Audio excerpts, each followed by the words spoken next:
선한 목자 되신 주 우리 함께 찬양하시겠습니다. 이렇게 박수 치며 찬양하시겠습니다. 선한 목자 되신 주, 선한 목자 되신 우리 주 항상 인도하시고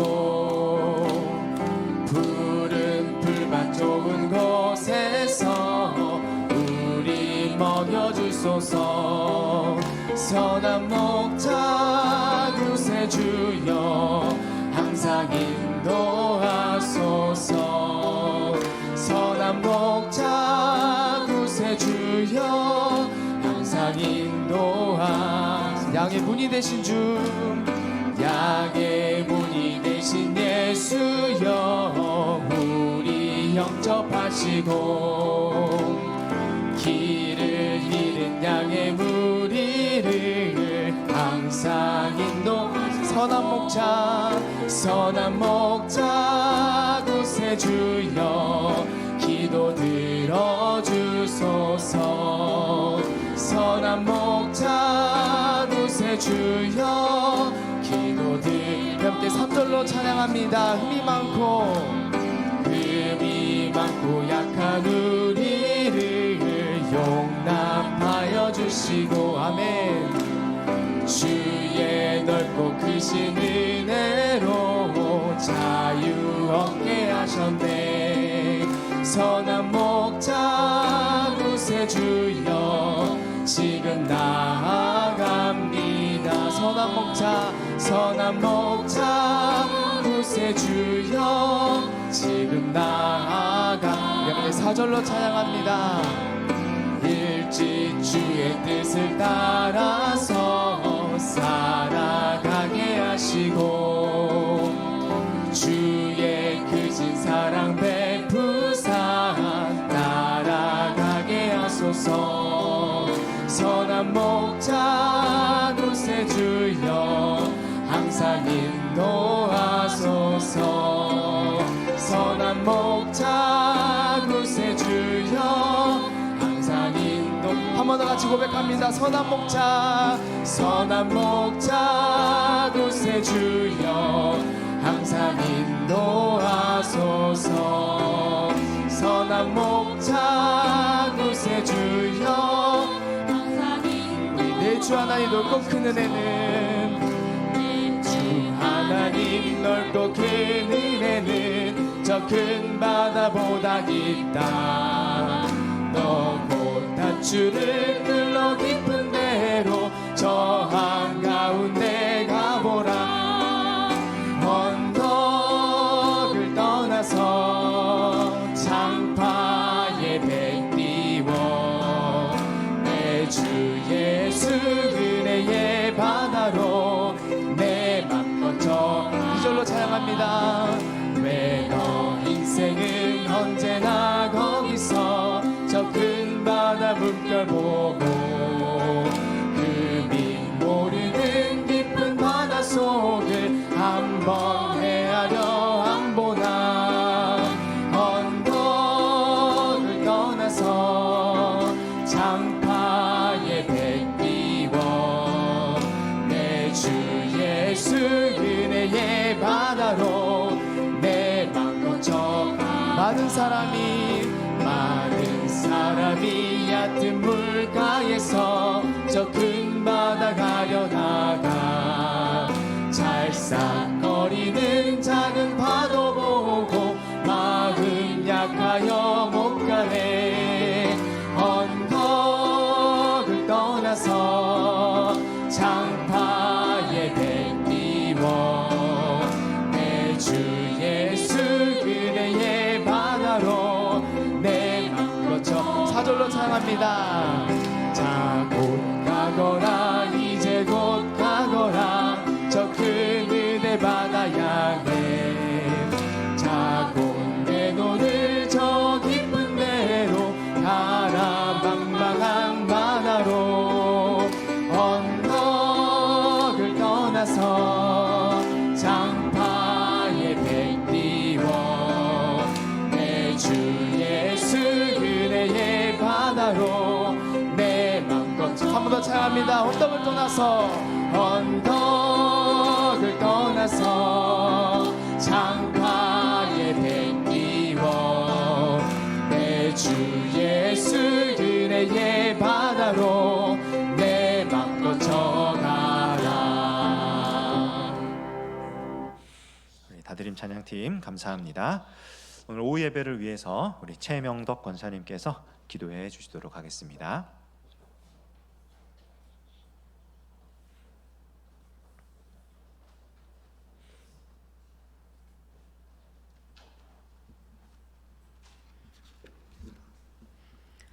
언제나 우리를 지키시는 사랑의 하나님 감사합니다. 가정의 달 5월을 슬기롭게 보내고 호국 봉헌의 달 6월을 맞아 점점 더워지는 날씨가 오는데 저희들 강건하게 지켜 주시옵소서. 오늘도 저희에게 귀한 주일을 허락하셔서 주님 전에 나와 예배 드릴 수 있게 하여 주시니 감사합니다. 한 주간도 지은 죄가 많음을 고백합니다. 주님 앞에 내려놓고 회개하오니 우리의 마음을 정결케 하여 새롭게 거듭나는 시간 되게 하여 주시옵소서. 지난 한 주간도 목사님 말씀으로 우리의 연약함을 돌아보고 부족함을 채우게 하신 하나님 감사합니다. 어떤 형편에서든지 주님이 주신 감격과 감사가 넘칠 수 있는 저희들 되게 하여 주시고 평안과 기쁨을 얻고 돌아갈 수 있도록 이 교소에 모인 한 사람 한 사람 기억하시고 크신 은혜를 베풀어 심령이 치유되게 하여 주시옵소서. 주님께서 세우신 김태영 목사님 성령의 능력으로 덧입혀 주시고 말씀을 베풀기에 부족함 없도록 강건하게 지켜 주시옵소서.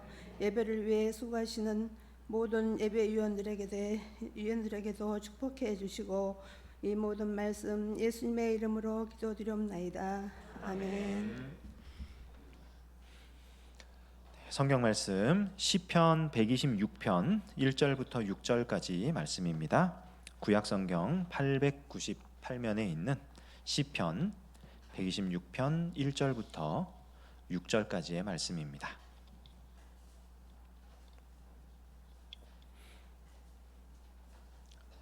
찾으신 성경책 혹은 전면의 자막을 보시면서 우리 1절부터 6절까지 다 같이 한 목소리로 읽도록 하겠습니다. 시작. 여호와께서 시온의 포로를 돌려보내실 때에 우리는 꿈꾸는 것 같았도다. 그때에 우리 입에는 웃음이 가득하고 우리 혀에는 찬양이 찼었도다. 그때에 문 나라 가운데에서 말하기를 여호와께서 그들을 위하여 큰 일을 행하셨다 하였도다. 여호와께서 우리를 위하여 큰 일을 행하셨으니 우리는 기쁘도다. 여호와여 우리의 포로를 남방 시내들 같이 돌려보내소서.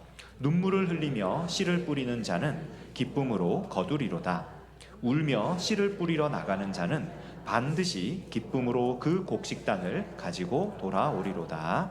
아멘.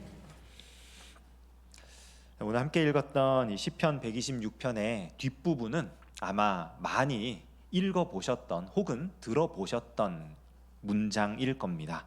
눈물을 흘리며 씨를 뿌리는 자는 기쁨으로 거두리로다.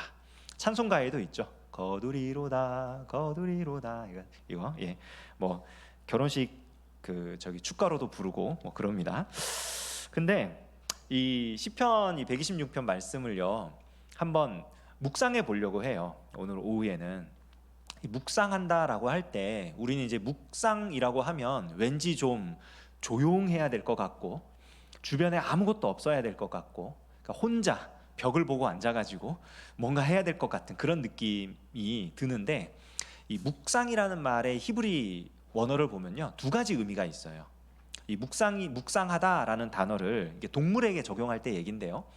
육식 동물에게 적용하면요 이 묵상하다가 뭐냐면은 한겨울에 먹이가 없는 그런 시기에 이 배고픈 굶주린 짐승이 먹이를 찾으려고 돌아다니는 게 묵상하는 거예요. 그러니까 뭐 하나라도 눈에 보이는 게 있으면 낚아채는 거죠. 그러기 위해서 아주 그 눈에 불을 켜고 먹이를 찾는 그게 묵상하다고요.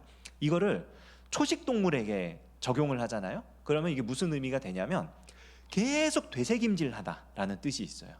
그러니까 먹었던 음식을 다시 한번 또 씹어내고 또 씹어내고 하면서 계속해서 그 맛을 음미하고 이것이 영양분이 되어서 내 몸에 잘 흡수될 수 있도록 그렇게까지 계속 갈아버리는 그런 이제 과정을 이야기를 합니다.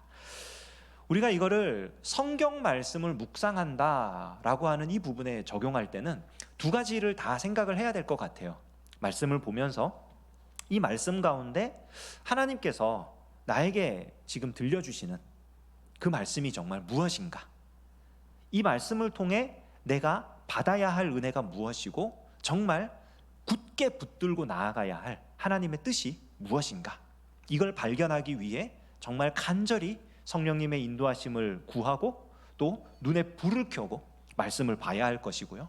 또 그렇게 하나님께서 베푸신 은혜를 확인했다, 깨달았다 싶으면 이제 그 말씀을 계속해서 되뇌어야겠죠. 이 말씀이 정말 내 삶 속에 체화되기까지, 나의 삶의 열매로 맺어질 때까지 이 말씀을 계속 생각하고 또 되뇌이고 이 말씀대로 살아낸다는 것은 과연 어떤 것인지 고민하고 연구하고 실제로 이 말씀을 실천하기 위해서 애쓰고, 이 모든 과정이 말씀을 묵상한다라는 표현 안에 들어가 있는 겁니다. 자, 그렇다면 이런 전제를 깔고 우리가 이 시편 126편 말씀을 다시 한번 보기를 원합니다. 이 말씀에는 세 가지 시제가 나와요. 과거 시제와 현재 시제와 미래 시제가 나옵니다. 물론 그 히브리 원어로는 뭐 완료형이냐 미완료형이냐 이렇게 나오지만 그냥 듣기 편하게 우리가 이해하기 쉽게 과거, 현재, 미래로 생각을 해볼 겁니다. 과거의 이야기가 1절과 2절에 나오는데요. 여호와께서 시온의 포로를 돌려보내실 때 우리는 꿈꾸는 것 같았다. 이게 언제입니까? 이스라엘 백성이, 유대인들이 바벨론으로부터 돌아왔을 때, 그러니까 하나님께서 약속하신 그 징벌의 기간이 끝나고 바벨론, 이제는 페르시아로, 바사로 이름이 바뀌었죠. 바사 왕 고레스에 의하여 다시 본토로 돌아갈 수 있게 된 바로 그때, 그들 사이에 그 광경이, 그 현실이 얼마나 좋았냐면 꿈꾸는 것처럼 좋았다 그러는 겁니다. 너무너무 기뻤던 거예요. 왜 우리가 정말 행복하고 좋은 일이 생기면 이게 꿈이야 생시야, 꿈이면 깨지 말고 생시면은 정말 이거 심장마비 걸릴지도 모르겠다 이러면서 기뻐하는 그런 일이 있잖아요. 그러니까 하나님께서 그런 구원을 베풀어 주신 거예요. 그러니까 정말 황홀한 가운데에 그때 무슨 일이 일어났느냐, 우리 입에는 웃음이 가득하고 우리 혀에는 찬양이 찼었다. 그러니까 나오는 것마다 하나님을 높이고 하나님을 자랑하고 하나님을 섬기고 그런 말들이 나오는 것이고요. 그러니까 콧노래가 저절로 흥얼흥얼 나오는 거죠. 집에서 청소할 때만 콧노래를 흥얼거리지 않잖아요. 우리가 뭐 하다가 좋은 일 있으면은 그냥 나도 모르게 노래가 그냥 나오고 휘파람이 나오고 하는 것마다 너무 좋은 거예요. 하나님이 우리를 구원하셨구나, 우리가 드디어 자유인이 되었구나, 억압되어 있었는데 탈출할 수 있었구나 이러면서 기쁜 거예요. 우리만 기쁜 게 아니라 그때의 문 나라 가운데에서 말하기를 여호와께서 그들을 위하여 큰 일을 행하셨다 하였도다. 우리를 보는 사람들도 우리가 얼마나 큰 은혜를 받았는지를 인정하고 고백하게 되었다는 거예요. 주변 사람들도 우리가 기뻐하는 그 모습을 보면서 와, 진짜 기쁘겠다, 진짜 행복하겠다. 여러분, 참 기쁨과 가짜 기쁨의 차이를 아세요? 저는 예전에 한번 말씀드렸던 적이 있는 것 같은데, 진짜 기쁨이라는 거를 제가 어떻게 경험을 했었냐면은, 진짜 기쁨은요 전염이 됩니다. 되게 신기한 게, 사람의 감정이라는 게 내가 그거를 드러내놓고 표현하지 않아도 옆에 사람에게 감정이 전이가 되거든요. 그러니까 그걸 느껴요. 뭐 공감이라고도 하고. 그러니까 그게 좀 이렇게 민감도가 높은 사람은 그걸 잘 느끼고요, 민감도가 낮은 사람은 잘 못 느낍니다. 저는 그런 민감도가 굉장히 낮은 사람이에요. 감정을 잘 못 느껴요, 주변 사람들의 감정을. 뭐 그렇다고 제가 무슨 패스 같은 그런 사람은 아니고요, 그냥 그런 게 낮은 사람입니다. 사회적 민감도가 조금 낮은 그런 사람인데, 제대를 하기 한 달 전, 그러니까 군에서 제대하기 한 달 전이에요. 한 달 후면 저는 제대를 합니다. 근데 한 달을 남겨놓고 이제 육군 본부에서 진급 명령을 내렸어요. 진급을 하게 됐습니다. 부대 지휘가 이제 여단장님, 부여단장님, 참모총장님, 그다음에 뭐 저기 주임원사, 이분들이 그 당시에 전부 다 우리 교회 집사님들이었거든요. 그러니까 이분들이 갑자기 진급식을 해야 된다고 그러면서 여단장실로 오라는 거예요. 그 여단장님이. 그러니까 집사님이지만 이제 부대 지휘관이시니까 가야 되잖아요. 갔더니 다 와 계신 거예요. 이분들이 다 와가지고 이렇게 서가지고, 원래 그 계급장을 어깨에 이렇게 달아줄 때 한 명이 옆에서 이렇게 달아주거든요. 그래서 보통 뭐 한쪽은 지휘관, 한쪽은 뭐 부모님, 뭐 아니면은 뭐 그 뭐 저기 이렇게 뭐 하여간에 그렇게 해주는데 양쪽에 두 분씩 서가지고 네 분이 와가지고 좋아가지고 막 이렇게 하는데, 저는 분명히 제대를 한 달 남겨놓았고 저의 가장 큰 기쁨은 어디에 있었겠어요?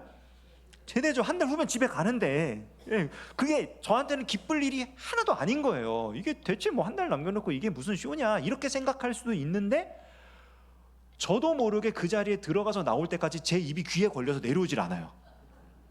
이유는 이분들이 너무 기뻐하는 거예요. 그러니까 이분들은 군 생활을 지금 20년 30년 하신 분들이잖아요. 그러니까 그분들에게 있어서 최고의 기쁨은 진급이고, 최고의 기쁨은 부대 그 지휘관에게 인정받는 것이고, 이런 거잖아요.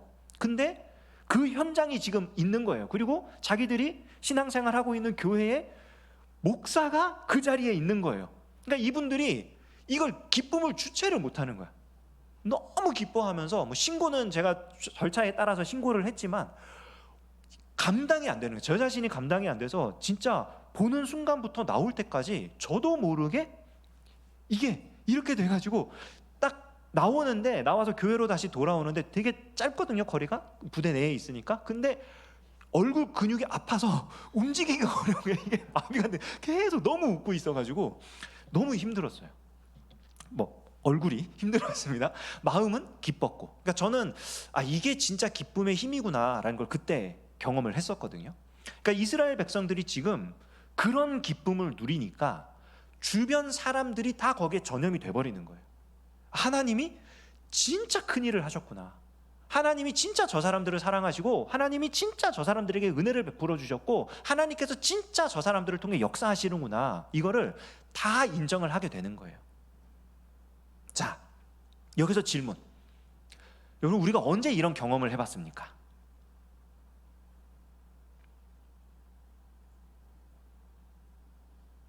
다 해보셨잖아요. 제가 장담하는데 이런 경험이 한 번도 없었던 사람들 중에 여기 나와 계신 분이 계시다면 진짜 할 일 없는 분이에요. 한 번 이상은 다 있습니다, 이런 경험이. 우리가 은혜 받았다라고 하는 그런 고백이 있잖아요. 제가 태어나서 맨 처음 찬송가를 부르면서 눈물을 흘렸던 때가 언제냐면은 자그마치 초등학교 1학년 때입니다. 그때는 국민학교였죠. 집에서 누워서 고요한 밤 거룩한 밤 찬송가를 부르면서 펑펑 울었어요. 이유는 두 가지였어요. 하나는 곡조가 너무 슬퍼. 고요한 밤 너무 막 그렇잖아요. 그러니까 슬픔이 확 왔어요. 두 번째는 제가 그때 집에서 낮잠을 자고 있었는데, 그날이 12월 24일이었거든요. 저희 가족이 다니고 있던 교회가 이제 또 있었죠. 근데 제가 낮잠을 자고 못 일어나니까 집에서 저만 남겨놓고 다 갔어요, 교회를. 그래서 깼는데 아무도 없고 그냥 혼자 있으니까 깬 상태로 누워서 고요한 마음으로 눈물을 그냥 막 흘렸더니 너무 서럽더라고요. 나만 두고 다 교회 갔어 이러면서 너무 슬퍼가지고. 그게 찬송가 부르면서 눈물 흘렸던 첫 번째 기억입니다. 은혜 받은 거 아니죠, 사실은. 너무 서럽고 처절해가지고. 근데 이제 나중에 시간이 지나고 중학생이 됐습니다. 교회에서 여름 수련회를 갔어요. 수련회를 갔는데 뭐 목사님이 무슨 설교를 하시는지도 모르겠어요. 설교만 뭐 1시간 반 2시간 뭐 이렇게 하고, 게다가 제가 다녔던 교회가 이상한 교회인지는 모르겠는데, 수련회를 가면은 보통 수련회 3박 4일, 요즘엔 다 2박 3일로 줄여서 하지만 뭐 그때만 해도 3박 4일 다 했잖아요. 3박 4일 가면은 그중에 보통 이틀은 물놀이를 해야 정상이잖아요. 하루 운동회 하든지 하루 물놀이 하든지 재밌게 놀아야 되는데, 이거는 뭐 가면은 가서 개회 예배, 밥 먹고 저녁 집회, 다음날 새벽 예배, 아침 먹고 아침 집회, 그 다음에 낮잠. 그 다음에 저녁 먹고 저녁 집회. 이게 3박 4일 내내 프로그램이 이런 거예요, 교회가. 그러니까 낮잠도 재우는 이유가 뭐냐면은 낮에 안 자면은 니네 저녁 집회 때 다 존다고, 설교 들어야 된다고, 은혜 받아야 된다고. 그러니까 얼마나 이게 황당해요. 잘 들어오지도 않고 뭐 그러는데, 저녁 집회 아마 마지막 날이었을 겁니다. 기도를 시키니까 해야죠. 어쩌겠어요. 뭐 주여 주여 주여 하고 뭐 기도를 하라 그러는데 뭐 안 나오죠. 기도가 나오겠습니까? 그 생짜배기가 그냥 중학생 뭘 알아요. 하나님 기도를 하라 그래가지고 시키니까 하기는 하는데 하나님 귀찮아 죽겠는데 이거 어떻게 해? 이러면서 그냥 투덜거리고 있는데 갑자기 투덜거리는 제 모습 자체가 너무 나빠 보이는 거예요. 하나님 앞에 이거는 너 좀 정신 차려라. 그러면서 제가 그 짧은 기간을 만 14년인가요? 15년인가요? 그 짧은 기간을 살면서 살아왔던 죄들이 생각나게 하시는데 견딜 수가 없더라고요. 제가 죄를 정말 많이 지었거든요. 이게 감당이 안 되는 거예요. 하나님 용서해 달라고, 예수님이 살려주셔야 된다고. 그러면서 처음으로 회개의 기도라는 걸 해봤습니다. 정말 눈물 콧물이 범벅이 되고 몇 시간을 기도했는지도 몰라요. 그냥 기도를 하고 뭐 방언은 못했습니다만 그냥 목이 쉬어라 그냥 울부짖으면서 기도를 했어요. 많은 선생님들과 뭐 교육자분들과 이런 분들이 너도 이제 은혜 받았다고 그랬죠.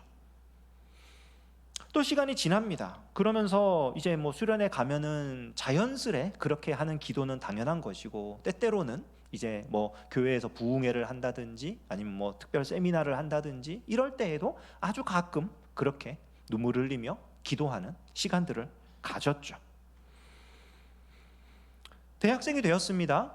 대학생이 되었는데 이전과는 좀 다른 거예요. 이전에는 그냥 소리 지르고 감정을 좀 이렇게 움직이고 눈물을 흘리고 그것을 은혜라고 생각을 했는데, 아무리 그렇게 울고불고 기도를 해도 흔히 말하는 그 구원의 확신이라는 게 너무 흔들리는 거예요. 내가 진짜 구원을 받았나? 내가 혹시 성령이 아니라 귀신 들린 거면 어떡하지? 여러 가지 생각들이 머릿속으로 들어오면서 복잡해지기 시작합니다. 이때는 근데 하나님은 어떤 은혜를 주셨느냐? 성경을 읽다가 말씀으로 확 붙잡아 주시는 거예요. 영접하는 자, 곧 그 이름을 믿는 자들에게는 하나님의 자녀가 되는 권세를 주셨으니 이는 육신으로나.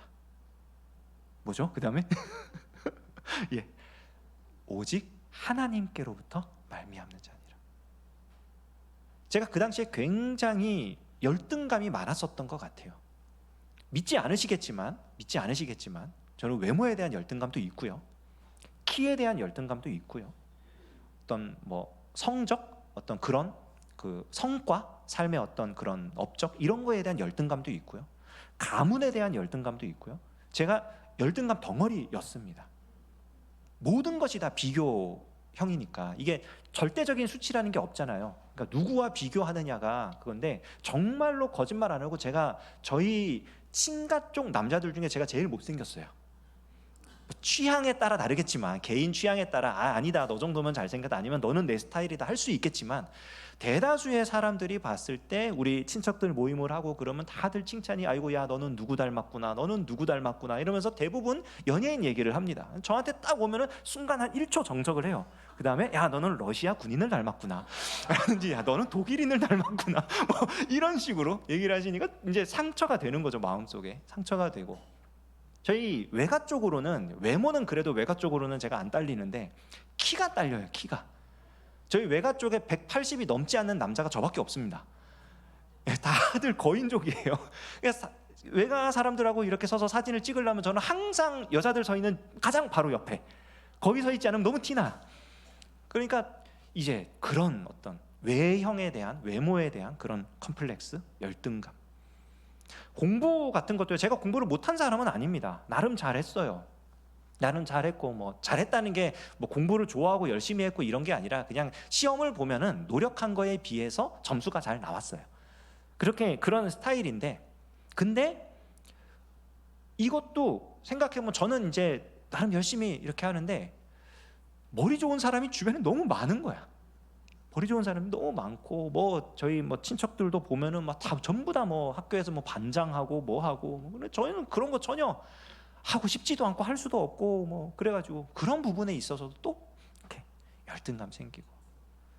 언젠가 또 이것도 말씀드렸었죠. 저희 아버지가 예전에 이제 그 술집에서 일을 하셨단 말이에요. 제가 한창 예수님 믿고 막 이제 그렇게 할 때도 여전히 이제 거기 계시니까 뭐 수입은 많았을지 모르더라도 굉장히 마음속에 이제 좀 그런 거예요.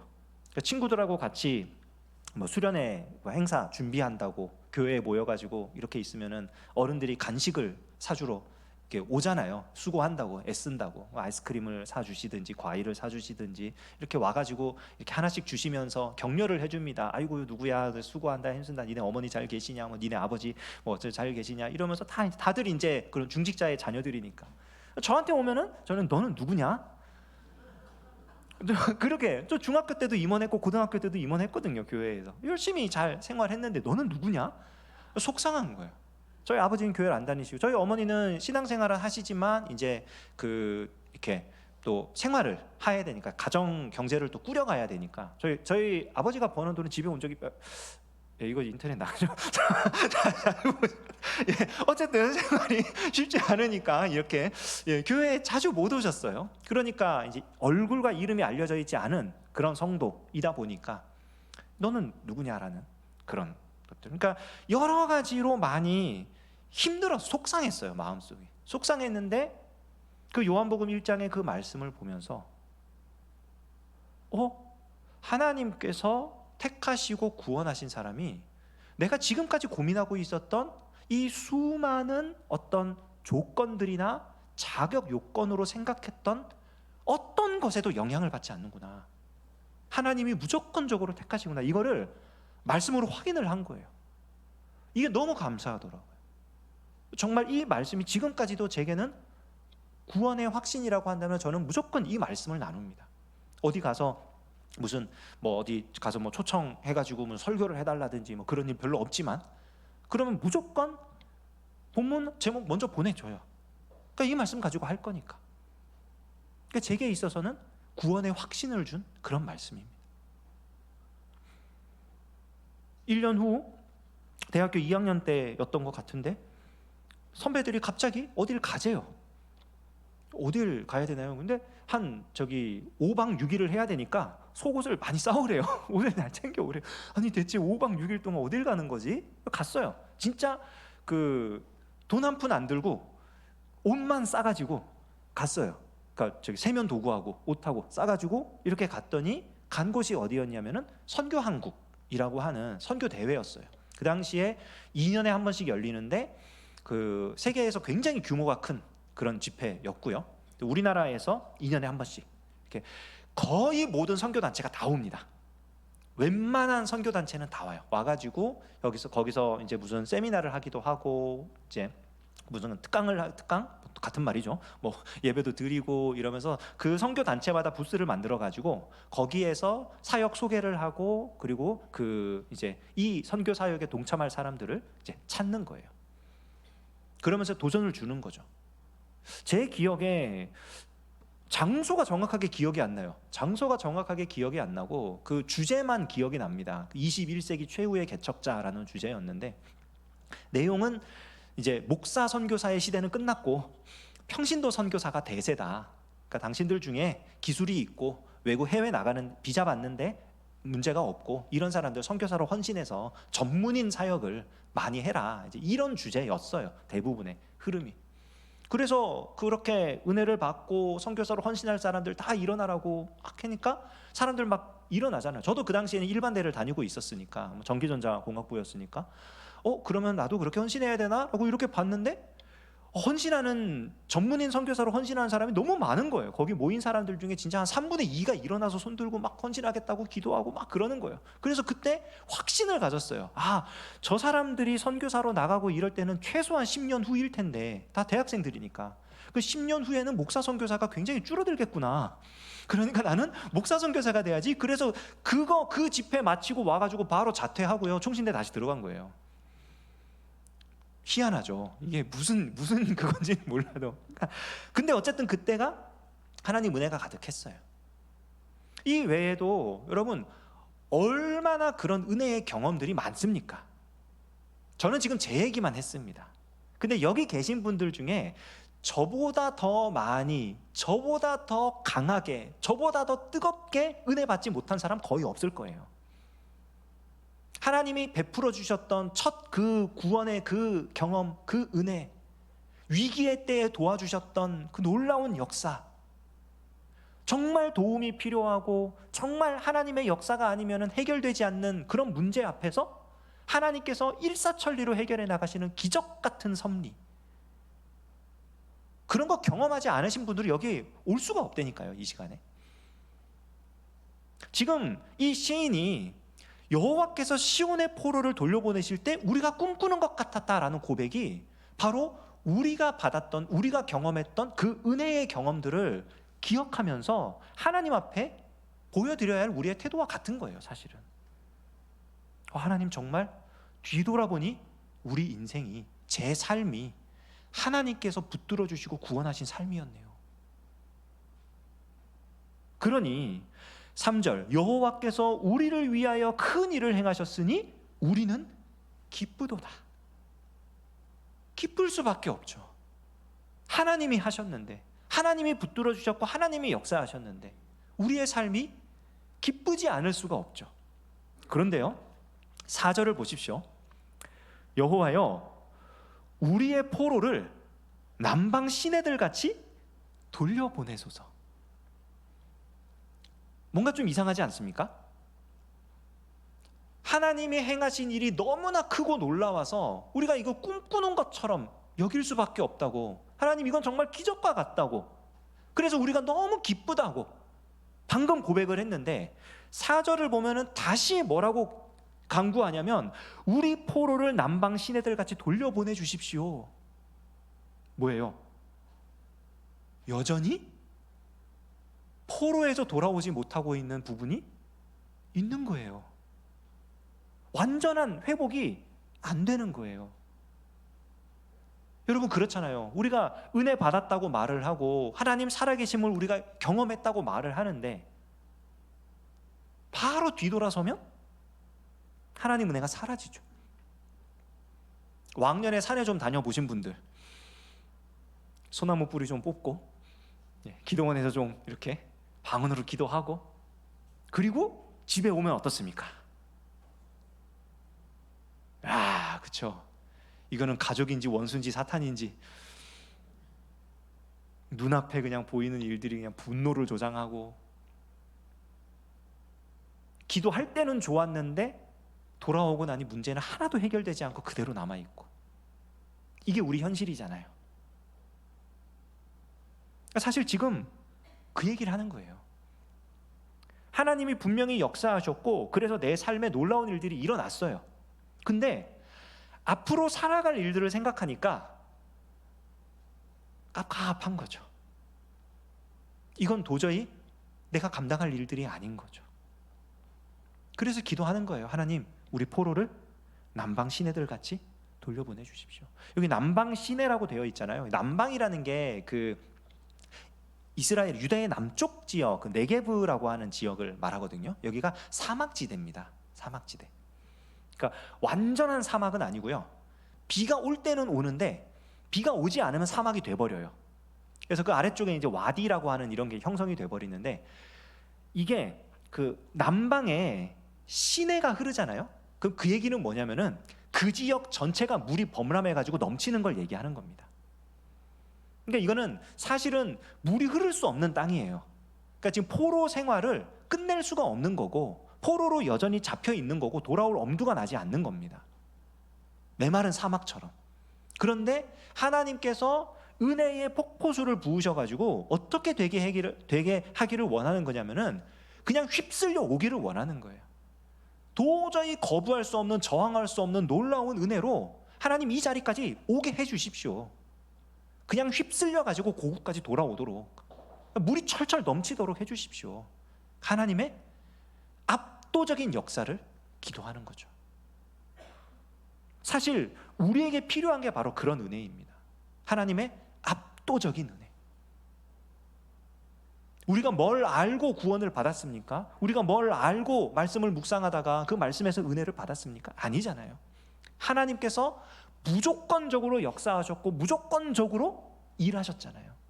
바로 그와 같은 역사를 과거에만이 아니라 다가올 미래에도 베풀어 달라고 기도하는 겁니다. 그래서 그 놀라운 미래의 역사를 기대하는 자들이 어떻게 살아가야 할 것이냐, 이게 우리가 잘 아는 5절과 6절의 말씀이에요. 눈물을 흘리며 씨를 뿌리는 자는 기쁨으로 거두리로다. 울며 씨를 뿌리러 나가는 자는 반드시 기쁨으로 그 곡식단을 가지고 돌아오리로다. 눈물로 씨를 뿌리라는 겁니다. 울면서 씨를 뿌리러 나가라는 겁니다. 여러분, 이거는요 그냥 눈물 흘리면서 교회에 와서 기도하면 하나님께서 때가 되면 알아서 다 해결해 주실 거다, 이런 얘기가 아니에요. 씨를 뿌리는 거는요 실제적으로 행동하는 겁니다. 살아가는 겁니다. 이스라엘 백성이 바벨론의 그 포로로 잡혀갈 때 그 이스라엘 사람들 사이에 그런 흐름이 있었어요. 하나는 뭐냐면은, 하나님이 정말 우리를 사랑하시고 하나님이 정말 우리 편이시라면 절대로 예루살렘 성전이 무너지게 두지 않으실 것이다. 그러니까 이스라엘의 멸망, 유다의 멸망을 예언하는 선지자들은 가짜 선지자고, 유다의 보존, 하나님께서 지켜주실 것을 예언하는 선지자가 진짜 선지자다. 이런 흐름이 있었어요. 왜? 그걸 믿고 싶으니까. 근데 상황을 보니까 그게 아니거든요. 아수르 시대는 어떻게 잘 넘어갔는데 바벨론 시대는 아수르 시대와 격이 다른 거예요. 그 아수르를 다 잡아먹었고 이제는 애굽까지 지배하려고 밀려 내려오는 그 세력을 감당을 못하겠는 거예요. 그러니까 사람들이 생각을 바꿉니다. 뭐라고 바꾸냐면, 하나님이 잠깐 동안 우리를 피해가게는 하실 수 있는데 금방 회복시켜 주실 거야. 2년 안에 회복이 될 거야. 짧은 기간 안에 우리는 돌아오게 될 거야. 타협을 하는 거죠.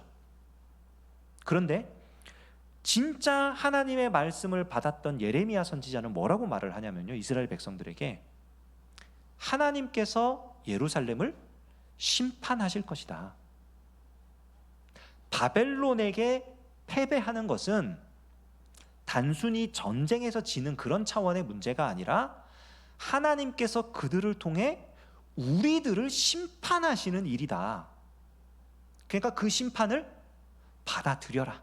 그게 회개하는 거다. 그리고 그렇게 심판을 받아 바벨론 땅으로 가게 된다면 거기에서 정착하고 살아라. 그 도시를 위하여 기도하라. 거기에서 씨를 뿌리고 거기에서 집을 짓고 거기에서 열심히 살아라. 70년이 차면 하나님께서 보내주실 것이다. 이 70년은요 문자적으로 70년이기도 하지만 하나님의 작정한 때라고 해석할 수도 있는 70년입니다. 그러니까 하나님께서 그 진노가 풀리고 구원의 회복을 허락하시기 전까지는 그 땅에서 나올 일이 없다는 거예요. 그러니까 그들에게 뭐라 그러느냐? 가서 집을 짓고 씨를 뿌리고 거기서 살아라 그러는 겁니다. 잠깐만 있다가 올 거면 저기 시골에 가 있으면 되잖아요. 도시까지 안 가고 도망쳤다가 어디 광야에서 살다가 돌아오면 되잖아요. 하나님 그러지 말라는 거예요. 내가 내리는 이 심판을 겸허히 받아들이고 그리고 거기에서 회개의 열매를 맺어라. 그게 울며 씨를 뿌리러 나가는 겁니다. 지금 이 땅에서 살고 있는 우리들에게는요 이 말씀이 어떻게 적용이 될까요? 우리가 구원의 은혜를 받았다고 말하지만 구원받은 자답게 살지 못하는 때가 너무 많죠. 개인적으로 적용했을 때 나의 이러한 불완전하고 부족하고 미흡하고 심지어는 죄스럽기까지 한 이런 모습들을 회개하며 고쳐나가는 노력이 필요하겠죠. 울며 씨를 뿌리러 나가는 겁니다. 예수님께서 다시 오실 때까지 정말 새 하늘과 새 땅이 완성될 때까지 우리는 여기서 살아야 되잖아요. 그러니까 이 땅에서 성실하게 살아야겠죠. 이 땅을 보존할 수 있어야겠죠. 언제 예수님 오실지 모르니까 하나님 우리에게 가정을 허락하셨고 자녀를 허락하셨고 살아가게 하셨을 때 우리가 이 땅에서 예수님 다시 오실 때까지 살아갈 수 있도록 이 땅을 지키며 살아야겠죠. 단순히 자연보호 차원의 얘기가 아니라 사회의 법적인 부분들, 경제활동의 부분들, 교육의 부분들, 여러 가지 부분들에서, 그런 영역들에서 정말 예수님 다시 오실 때까지 우리가 이 땅에서 살아갈 수 있도록 하는 최대한의 노력을 감당을 해야겠죠. 여러분, 그게 울며 씨를 뿌리러 나가는 겁니다. 왜요? 쉽지 않거든요. 정말 힘들거든요. 완성되지 않은 하나님의 나라에서 온전한 그리스도인으로 살아간다? 결코 쉽지 않습니다. 사도 바울이 수많은 그 초대 교회의 교회들에게 편지를 보내면서 공통적으로 했던 말이 뭡니까? 내가 만약 십자가를 전하지 않고 할례를 전했더라면 내가 이렇게까지 핍박받지는 않았을 것이다. 내가 만약 예수 그리스도의 복음을 예수 그리스도의 사람으로 예수 그리스도를 닮아가고자 하는 사람으로 살아가는 이 노력을 내가 거두어 드렸더라면, 하지 않았더라면 나 이렇게까지 힘들게 살지 않았을 거다. 그러나 너는 나와 함께 고난을 받아라. 복음과 함께 고난을 받아라.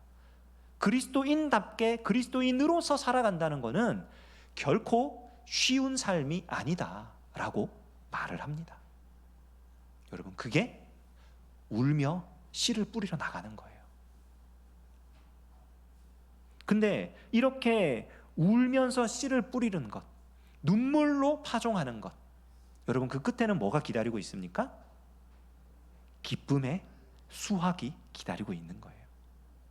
이거는 우리가 거두어내는 수확이 아닙니다. 아까 남방 시내들 얘기했었죠. 네게브 지역은 하나님께서 만약에 비를 주시지 않잖아요. 물을 흘려보내지 않잖아요. 수확을 절대 할 수 없습니다. 풀 한 폭이 나지 않고 메말라 버릴 수 있습니다. 근데요, 하나님이 비를 주시잖아요. 몇 달 안 돼서 거기서 곡식이 막 나요. 온도가 높고 땅 속에 영양분이 많고요. 그 흘러나오는 물들이 곡식을 다 무너지게 할 것 같지만 사실은 그 안에 엄청난 영양소들이 있어가지고 그 물이 휩쓸고 지나가면 거기서 막 곡식이 나요. 수확은 하나님이 하시는 거예요. 오늘 우리가 이 시편 126편의 말씀을요, 우리의 삶에 묵상하며 적용할 수 있기를 원합니다. 과거에 하나님의 그 은혜를 다시 기억하기를 원합니다. 하나님이 나의 삶의 순간순간마다 베푸셨던 놀라운 은혜와 정말 기적과 같은 하나님의 놀라운 섭리, 하나님의 만져주시는 그 역사 기억해내시기 바랍니다. 그리고 그로 인해 하나님을 찬양할 수 있는 우리가 되길 원합니다. 그러나 거기서 머무르지 않고 앞으로 다가올 하나님께서 이루실 완성된 하나님의 나라, 예수님께서 다시 오실 바로 그때를 기대하면서 아직까지 불완전한, 아직까지 완전히 변화되지 못한 그러한 우리의 개인적인 모습들, 또한 우리의 여러 관계적인 모습들, 우리가 사회에서 맡고 있는 여러 가지 일들을 하는 가운데 나오는 여러 가지 모습, 그 속에서 온전한 그리스도인답게 살아가고자 하는 그런 몸부림, 눈물로 씨를 뿌리는 그러한 노력들이 우리 가운데 있기를 원합니다. 우리가 그렇게 과거를 기억하고 미래를 기대할 때 오늘 현재를 살아가는 우리의 삶의 모양은 기쁨으로 나타날 것입니다. 우리가 이 기쁨을 함께 누리며 이 기쁨을 다른 사람들에게도 전염시킬 수 있는 저와 여러분 될 수 있기를 주님의 이름으로 축원합니다. 광고 말씀 드리겠습니다. 내일부터 당회원 수련회가 2박 3일간 진행됩니다. 기도해 주시고요. 경기노회 교사 강습회 토요일 맑은샘 광천교회에서 있습니다. 각 부서별로 우리 선생님들 신청하고 참석하시는 걸로 알고 있는데요. 좋은 시간 될 수 있도록 기도해 주시고, 우리 교회 음악학교 수강생 모집 중입니다. 주보를 참고해 주시고, 호산나 성가대 광고 역시 참고해 주시기 바랍니다. 이번 주 금요기도의 찬양 순서는요, 교사들과 교역자들 그리고 청년부 연합으로 찬양 드립니다. 기도하겠습니다. 하나님 아버지, 주님이 사랑하셔서 우리를 이 주일 오후에도 예배할 수 있게 하시니 감사드립니다. 우리가 주님의 말씀을 묵상하며 이 말씀을 굳게 붙잡고 우리의 삶 속에 주의 말씀을 살아낼 수 있도록 역사하여 주시옵소서. 매주일 오후마다 주님 찬양으로 하나님께 영광 돌리며 우리의 마음을 주님께로 향하게 하는 우리 다드림 찬양단 하나님이 기억하여 주시고, 한 분 한 분의 삶과 모든 일들 가운데에 하나님께서 함께 하시는 은혜를 더하여 주시옵소서. 우리 기도하신 최명덕 권사님 기억하여 주시고, 우리 권사님의 가정과 하나님 모든 일들 가운데에 주께서 복과 은혜를 더하여 주시옵소서. 이 오후에 나와 함께 말씀을 나누며 주의 말씀 붙잡고 살아가기를 소원하는 우리 귀한 성도님들 한 분 한 분을 기억하여 주시고, 언제나 주님과 함께하며 주님의 말씀의 열매가 우리 삶 속에 맺히는 놀라운 역사를 허락하여 주시옵소서. 주님께 감사드리며 예수님의 이름으로 기도합니다. 아멘. 우리 주님 예수 그리스도의 은혜와 하나님 아버지의 무한하신 사랑하심과 성령님의 교통 역사하심이 하나님의 백성들 가운데에 이제로부터 영원까지 함께 하시기를 간절히 축원하옵나이다. 아멘.